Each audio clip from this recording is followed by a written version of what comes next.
The Great Hall of the Galactic Council was the largest room ever built by any living species. It floated in the empty space between three dying stars, a place chosen because it belonged to no one. Crystal pillars rose from the floor like frozen waterfalls. Platforms made of light carried delegates from 400 different worlds. The ceiling showed the entire galaxy spinning slowly above them, a reminder of what they ruled together. Ambassador stood at the center of this impossible place and tried not to feel small. She was 53 years old. She had gray in her dark hair and lines around her eyes from years of smiling at people she did not trust. Behind her stood two junior diplomats who had trained their whole lives for this moment. Their hands were shaking. Hands were steady, but only because she had practiced keeping them that way.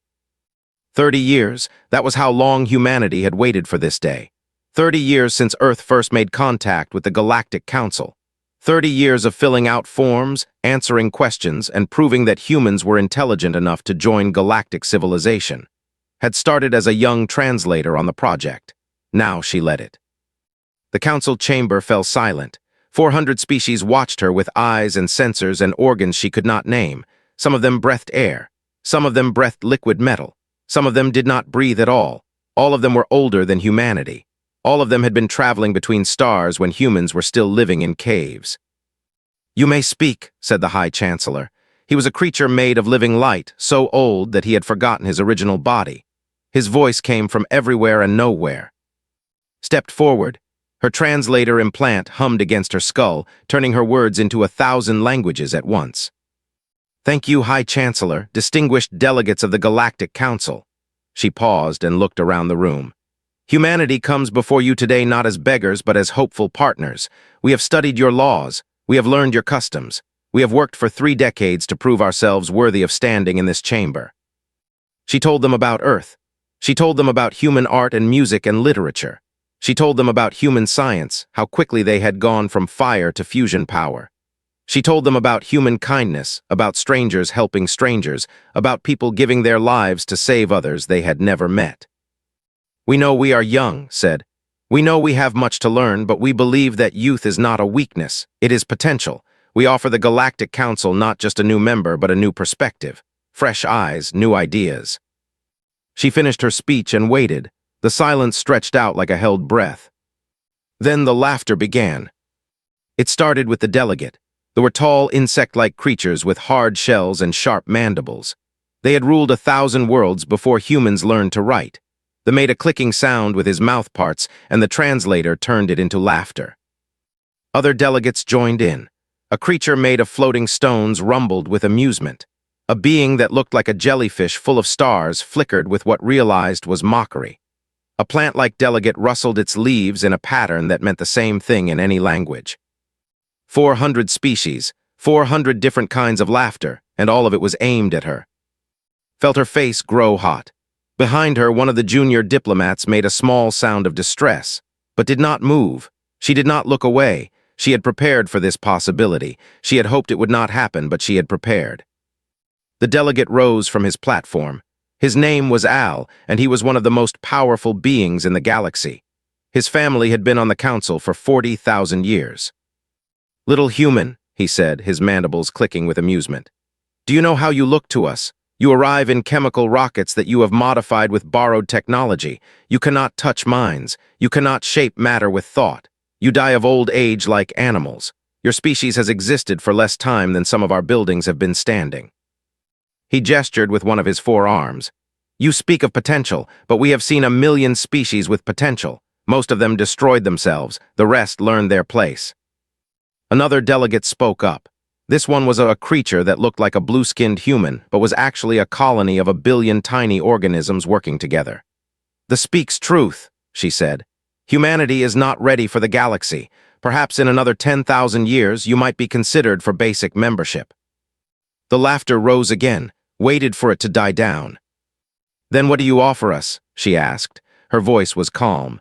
"If we are not worthy of membership, what place does the Council see for humanity?" The High Chancellor's light flickered. "The Council has discussed this matter at length," he said. "We have a category for species like yours. You would join as a protected primitive species." Had read about this category. She knew what it meant, but she asked anyway. "And what would that mean for Earth?" It means protection, the Chancellor said. Your solar system would be declared a preserve. No other species could interfere with your development. You would be safe. Safe, repeated, and what else? Al answered. You would remain in your system, no expansion to other stars. Your technology would be monitored to ensure you do not develop anything dangerous. Council observers would live among you to guide your development.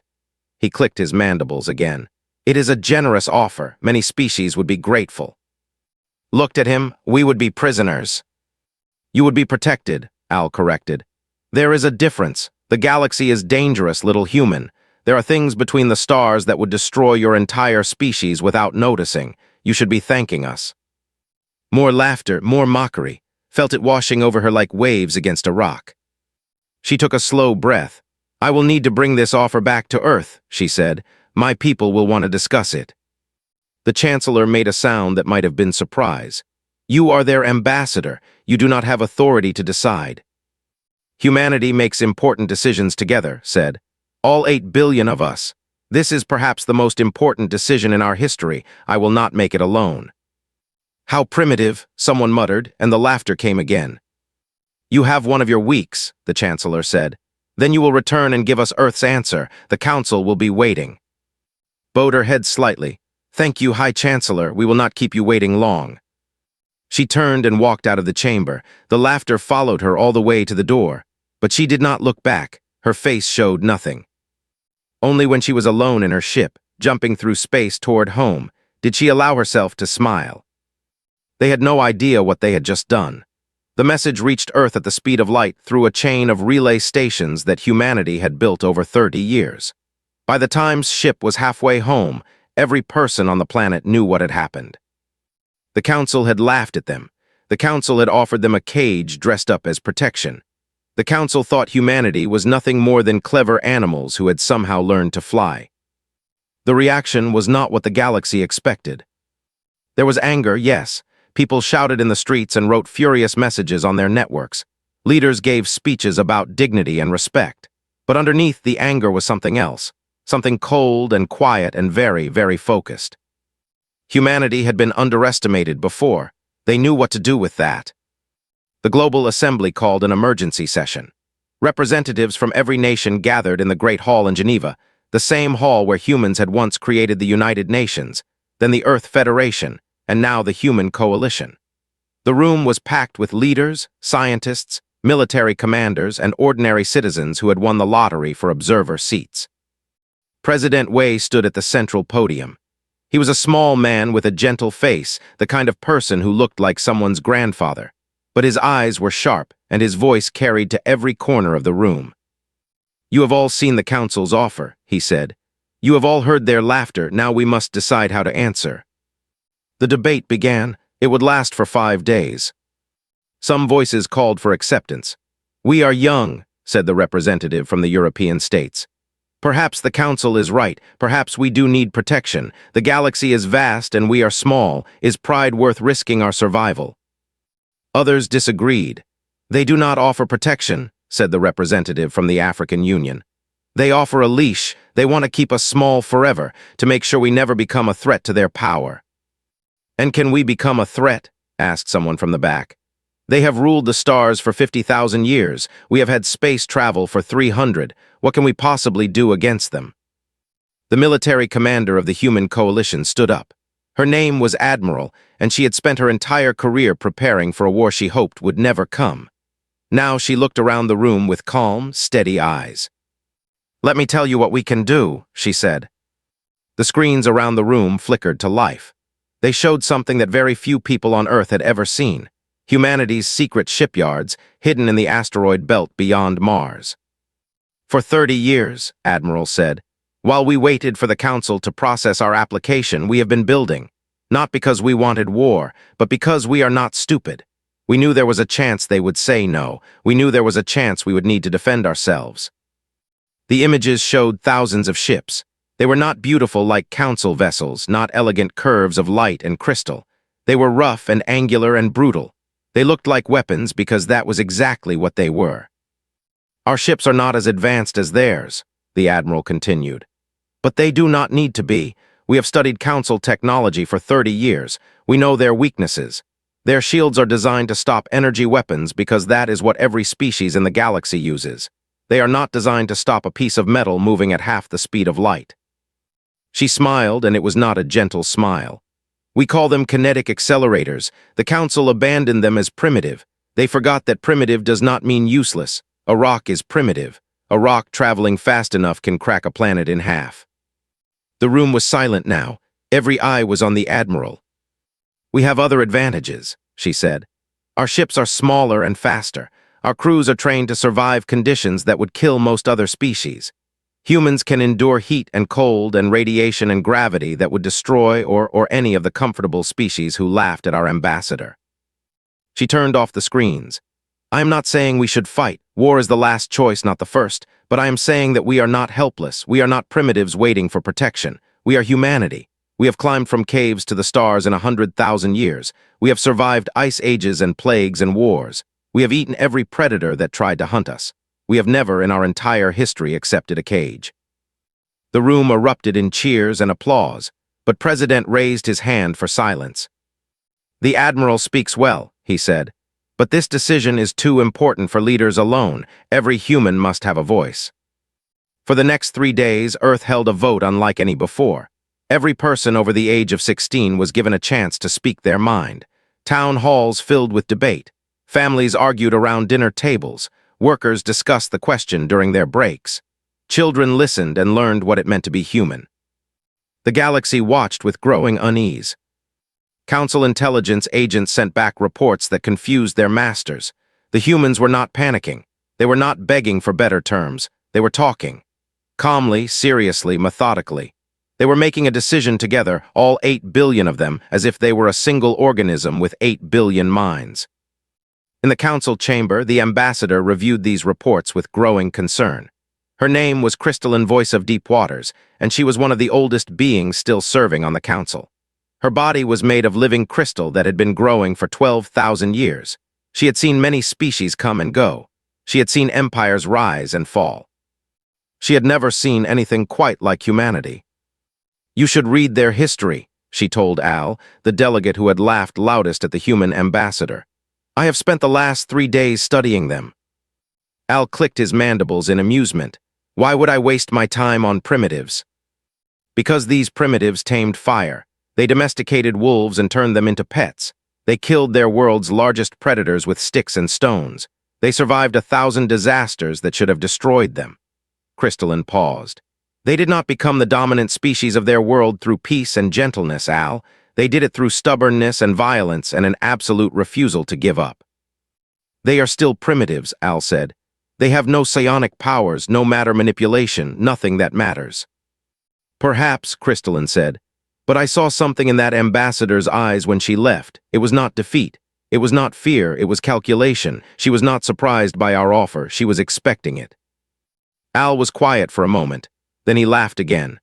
"You are becoming old and nervous, Crystalline. They are nothing. They will accept our offer because they have no choice. In a week, we will have another protected species in our collection, and we will forget they exist." Crystalline said nothing, but she did not believe him. On Earth, the voting ended. The results came in from every nation, every city, every small village in every corner of the world. When they were counted, the answer was clear. 97.3% of humanity had made the same choice. Ambassador received the results on her ship 1 day before she was scheduled to return to the council. She read the numbers and nodded slowly. Then she began to prepare for her next speech. This one would be very different from the first. The council chamber was full again when Ambassador returned. Every delegate who had been there before was there now. Many had brought additional advisors and observers. The laughter from the week before still echoed in their memories, and they expected more entertainment today. They expected the human to beg. Walked into the chamber alone this time. She had left her junior diplomats on the ship. This message did not need translators or assistants. This message was simple enough that she could deliver it by herself. She moved differently than before. Last time she had walked with the careful steps of a diplomat trying to make a good impression. Now she walked like a soldier. Her back was straight. Her eyes were forward. She did not look at the floating platforms or the crystal pillars or the galaxy spinning above her head. She looked only at the space in front of her, as if the 400 most powerful beings in the universe were not worth her attention. The High Chancellor's light flickered with something that might have been surprise. "Ambassador, you have returned." "I have," said. She did not add any polite words. No thanks, no honors, no diplomatic greetings, just facts. "And what is Earth's decision?" Al asked. The delegate leaned forward, his mandibles already clicking with anticipation. "Will your people accept our generous offer of protection?" Turned to look at him. For a long moment she said nothing. The silence stretched out until it became uncomfortable. Then she spoke.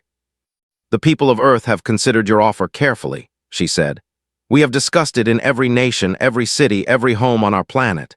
8 billion humans have had their say." She paused. The chamber was completely silent now. Even the beings who did not breathe had stopped moving. "We decline." The word hung in the air like a dropped bomb. Al's mandibles stopped clicking.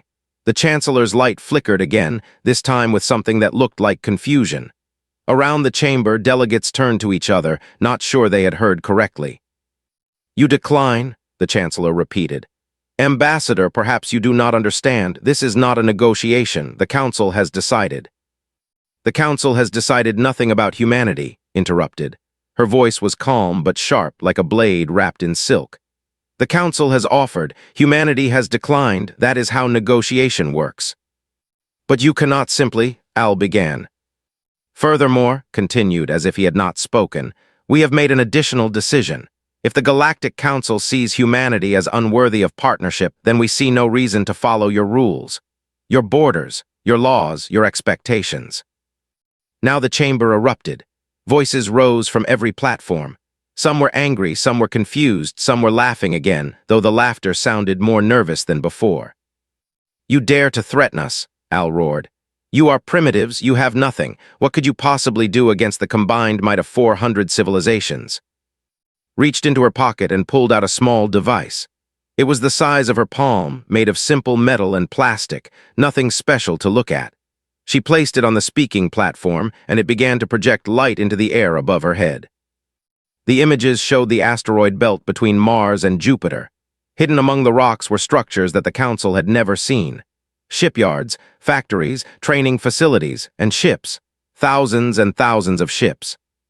"For 30 years," said, "humanity has been preparing for this moment. We hoped it would not come. We hoped the Council would welcome us as equals, but we are not fools. We knew there was a chance you would see us as nothing more than animals to be caged."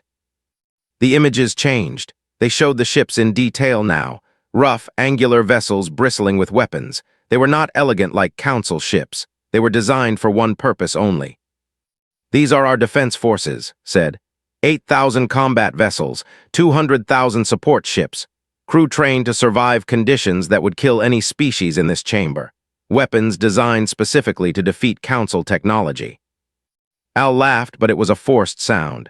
"You think those primitive vessels could stand against our fleets? We would destroy you in days." "Perhaps," agreed. "Perhaps you would destroy us, but how many of your ships would we take with us? How many of your worlds would burn before we fell?" She smiled, and it was the smile of someone who had already accepted death and moved beyond it. "Humanity has a saying, Al, if we go down, we do not go down alone." She let that sink in before continuing. "But we are not threatening war," she said. "We are not attacking anyone. We are simply announcing our independence. From this moment forward, humanity recognizes no authority but its own. We will expand to whatever stars we choose. We will develop whatever technology we wish. We will trade with whoever wants to trade with us, and we will defend ourselves against whoever threatens us." "You cannot," the Chancellor began.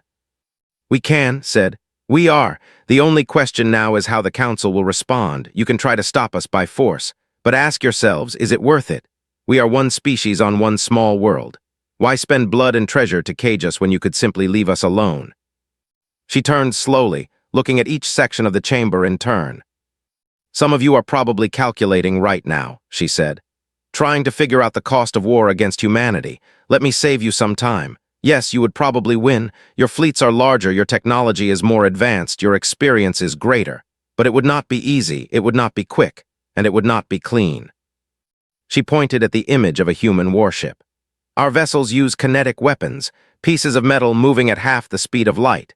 Your shields are designed to stop energy beams, not solid objects. We would punch holes through your beautiful ships before you understood what was happening. Another image. Human soldiers in heavy armor, training in conditions that made several delegates flinch. Our soldiers train in high gravity, in extreme temperatures, in toxic atmospheres, conditions that would kill most of you. Every human who joins our military knows they might die, and they join anyway. Can you say the same about your forces? She turned back to the Chancellor. We do not want war, we want to be left alone. We want the chance to grow and learn and become whatever we are capable of becoming.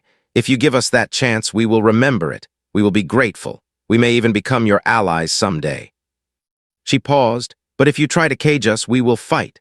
Not because we think we can win, but because that is what humans do. We fight for our freedom. We have always fought for our freedom. It is in our blood, in our bones, in every cell of our bodies. You cannot breed it out of us. You cannot train it out of us. You can only kill all of us, every last one, down to the smallest child. The chamber was silent. The laughter was gone now. In its place was something new, something that many of these ancient species had not felt in thousands of years. Uncertainty.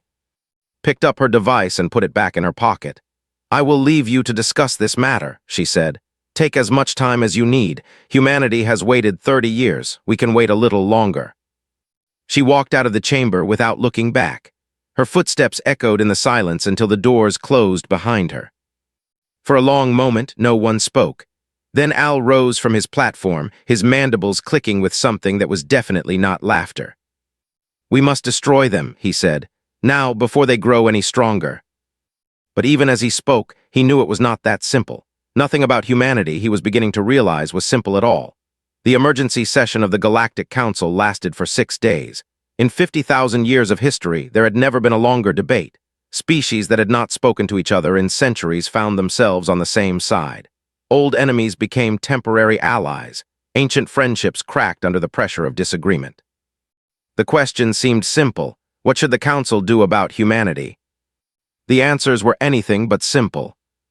Al and the Empire led the faction calling for immediate military action.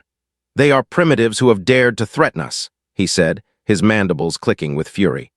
If we allow this defiance to stand, every young species in the galaxy will think they can do the same. We must crush them now as an example. His allies included the hegemony, a civilization of reptilian warriors who respected nothing but strength, and the collective of minds, a hive species that saw individual defiance as a disease to be cured. Together, they controlled enough military power to darken the stars. But others disagreed. And how many ships will we lose? Asked the delegate. Her colony body rippled with concern. How many worlds will suffer while our fleets are occupied with this war? The humans have studied us for 30 years. They know our weaknesses. Even if we win, the cost will be enormous. You speak of cost, Al said. I speak of principle. We are the Galactic Council. We do not allow primitives to dictate terms to us. Perhaps that is the problem, said a new voice. Everyone turned. The speaker was crystalline voice of deep waters, the ambassador. She had been silent throughout the debate, sitting on her platform like a statue of living crystal. Now she rose, and despite her relatively small size, every eye in the chamber focused on her. I have spent the past week studying humanity, she said. Not their technology, not their military, their history, their nature. What makes them who they are? Al clicked dismissively. What could primitives teach us? Everything, perhaps, Crystalline replied. Because I have realized something that should terrify everyone in this chamber. Humanity is not like us. They are not like any species we have ever encountered. She moved to the center of the chamber, where the speaking platform still held the ghost of presence. Consider there, Crystalline said. Earth is a death trap. The gravity is strong enough to crush bones. The temperature swings from cold that would freeze colonies to heat that would crack scales. The atmosphere contains a reactive gas that would poison half the species in this room. There are storms that level cities, waves that swallow coastlines, and the ground itself sometimes shakes hard enough to destroy everything built upon it. She paused, and that is just the planet.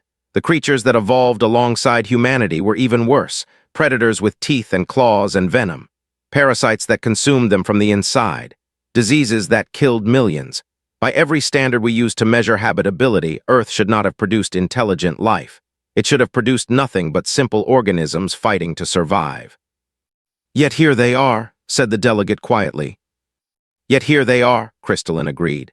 Not just surviving, but thriving, dominating. Do you know what humans did to the predators that hunted them? They did not run, they did not hide. They hunted the predators back. They killed them, skinned them, and wore their bodies as clothing. They domesticated wolves, one of the most dangerous pack hunters on their world, and turned them into pets. They learned to use fire, then metal, then atoms themselves. She turned to face Al directly. In 200,000 years, humans went from living in caves to standing in this chamber. 200,000 years. The Empire took 5 million years to achieve space flight. They took 3 million. We took over 10 million. Humanity did it in a fraction of the time because they do not know how to stop. They do not know how to accept limits. Tell them something is impossible and they will spend their lives proving you wrong. All the more reason to destroy them now, Al said, but his voice was less certain than before. And how will you do that? Crystalline asked. Destroy their ships, they will build more, destroy their worlds, they will find new ones, kill 90% of their population. The survivors will remember and they will come for revenge. Humans hold grudges for generations. They write their grievances into songs and stories and pass them down to their children. 100 years from now, 1,000 years from now, some human somewhere will still be plotting to avenge what you did to their ancestors. She let that sink in. There is also another consideration, she continued. We are not the only ones watching this situation. There are other young species in the galaxy, species who were laughed at as we laughed at humanity, species who were offered protected status and accepted because they had no choice. What do you think they are thinking right now? The chamber was silent. They are thinking that maybe they do have a choice, Crystalline said. They are thinking that if humanity can stand up to the Council, perhaps they can too. If we destroy humanity, we prove that resistance is futile. But we also prove that the Council will crush anyone who dares to challenge it. We become tyrants in the eyes of every species that ever dreamed of freedom. She moved back toward her platform. But if we accept humanity's independence, we show that the Council can adapt. We show that we are not rigid and ancient and afraid of change. We show that the galaxy is big enough for new ideas. You would have us surrender to primitives, Al demanded. I would have us be wise, Crystalline replied. Look at what they have built in 30 years while we processed their application and laughed at them behind closed doors.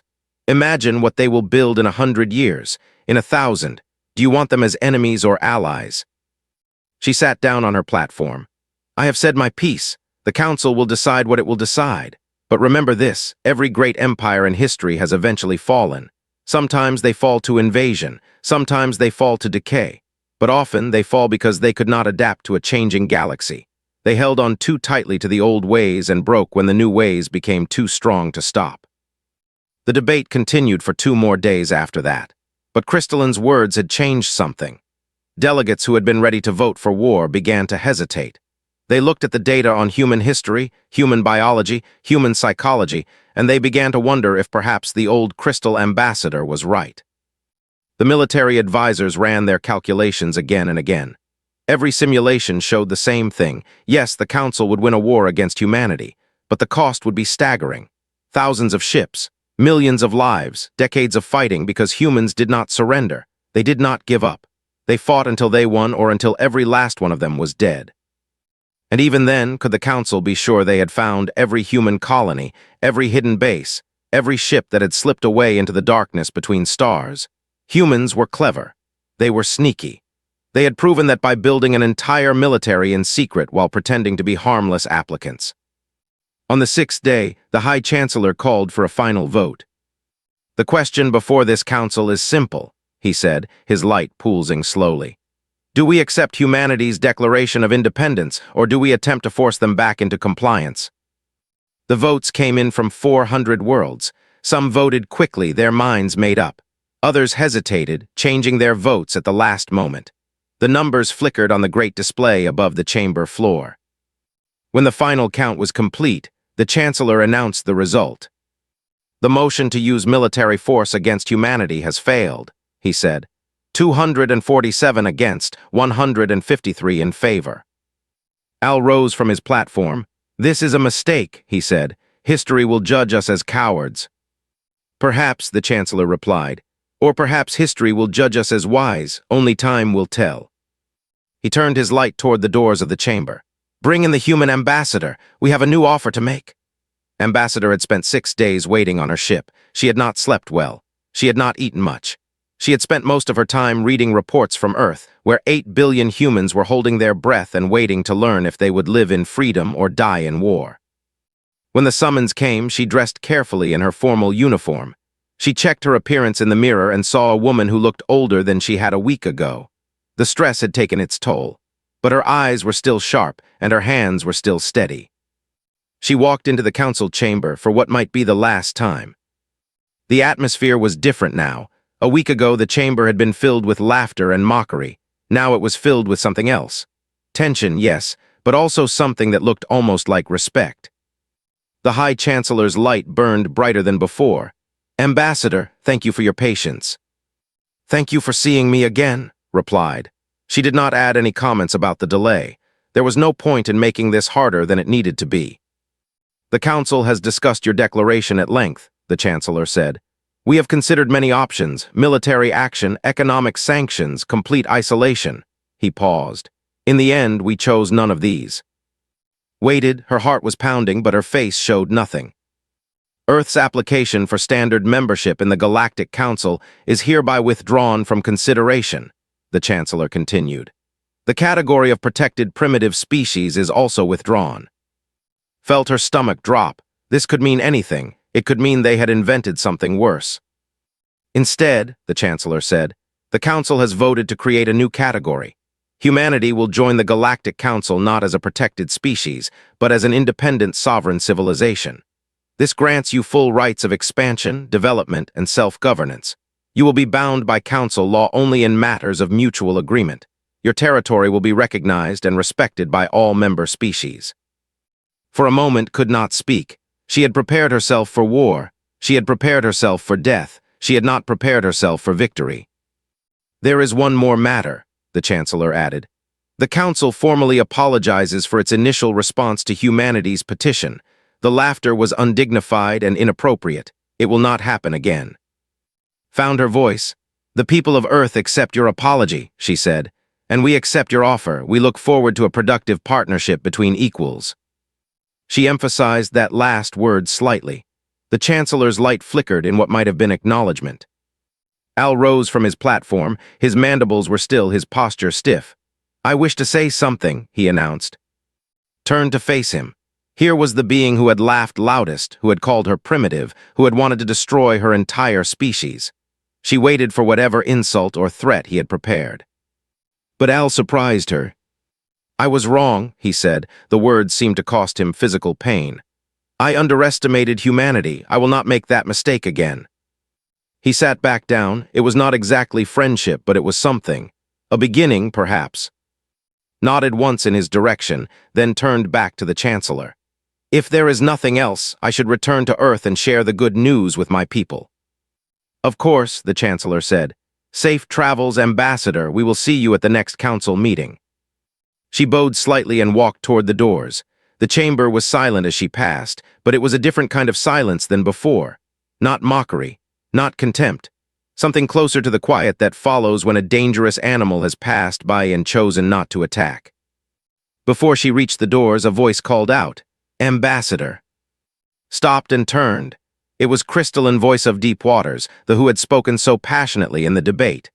The ancient crystal being had descended from her platform and was approaching directly.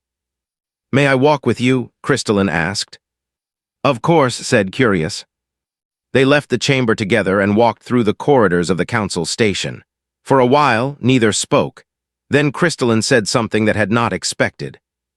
"You knew," the Crystal Ambassador said. "From the beginning, you knew this would happen."